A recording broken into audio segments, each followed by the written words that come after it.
أعوذ بالله من الشيطان الرجيم بسم الله الرحمن الرحيم يا أيها الذين آمنوا كتب عليكم الصيام كما كتب على الذين من قبلكم لعلكم تتقون হে ইমানদারগণ তোমাদের উপর সিয়াম ফরজ করা হয়েছে যেমনই ভাবে ফরজ করা হয়েছে তোমাদের পূর্ববর্তীদের উপর যাতে করে তোমরা তাকওয়া অর্জন করতে পারো। প্রিয় ছাত্র সমাজ, দেশে এবং প্রবাসে অবস্থানরত ভাই ও বোনেরা, আসসালামু আলাইকুম ওয়া রাহমাতুল্লাহি ওয়া বারাকাতুহু। অপরন্ত রহমত, বরকত ও নাজাতের বার্তা নিয়ে আমাদের মাঝে সমাগত হয়েছে পবিত্র মাহে রমাদান। আহলান সাহলান মাহে রমাদান। এ মাসে প্রত্যেক মুমিনের হৃদয়ে বয়ে যায় আধ্যাত্মিকতা ও শান্তির জান্নাতি পরশ।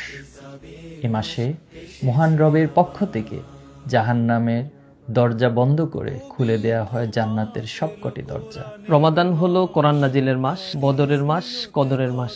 রমাদান হলো নৈতিকতা ও আধ্যাত্মিকতার এক পবিত্র অনুভূতির নাম। রমাদান হলো তাকওয়ার শক্তি অর্জন ও নিজেকে আল্লাহর রঙে রঙিন করার এক সুবর্ণ সুযোগ। এই মাসে আল্লাহ রাব্বুল আলামিন আমাদের সকল গুনাহগাতাগুলো মাফ করে দেন। রাসূল করিম সাল্লাল্লাহু আলাইহি সাল্লাম বলেছেন, মান সামা রমাদানা ঈমানান ওয়া ইহতিসাবান গুফিরা লাহু মা তাকদ্দামা মিন যামবি। যে ব্যক্তি ঈমান এবং ইহতিসাবের সাথে পবিত্র মাহে রমজানের রোজা পালন করবে, আল্লাহ রাব্বুল আলামিন তার পূর্বের এবং পরের সকল গুনাহগাতা মাফ করে দিবেন। রমাদান হোক কোরআন তেলাওয়াত, গবেষণা এবং চর্চার মাস। আমরা নিজেরা বেশি বেশি করে কোরআন পড়ি এবং কোরআনের আলোকে নিজেদের এবং সমাজকে গড়ার চেষ্টা করি। প্রতিদিন একটি খেজুর হলেও আল্লাহ রাস্তায় দান করুন। বরকতময় রমাদানের প্রতিটি মুহূর্ত পরিকল্পিতভাবে অতিবাহিত করুন। আসুন রমাদানের শিক্ষাকে কাজে লাগিয়ে নিজের জীবনে তাকওয়া গড়ে তুলি, ব্যক্তির পাশাপাশি পরিবার, সমাজ, রাষ্ট্রে তাকওয়ার সুন্দর পরিবেশ গড়ে তুলি।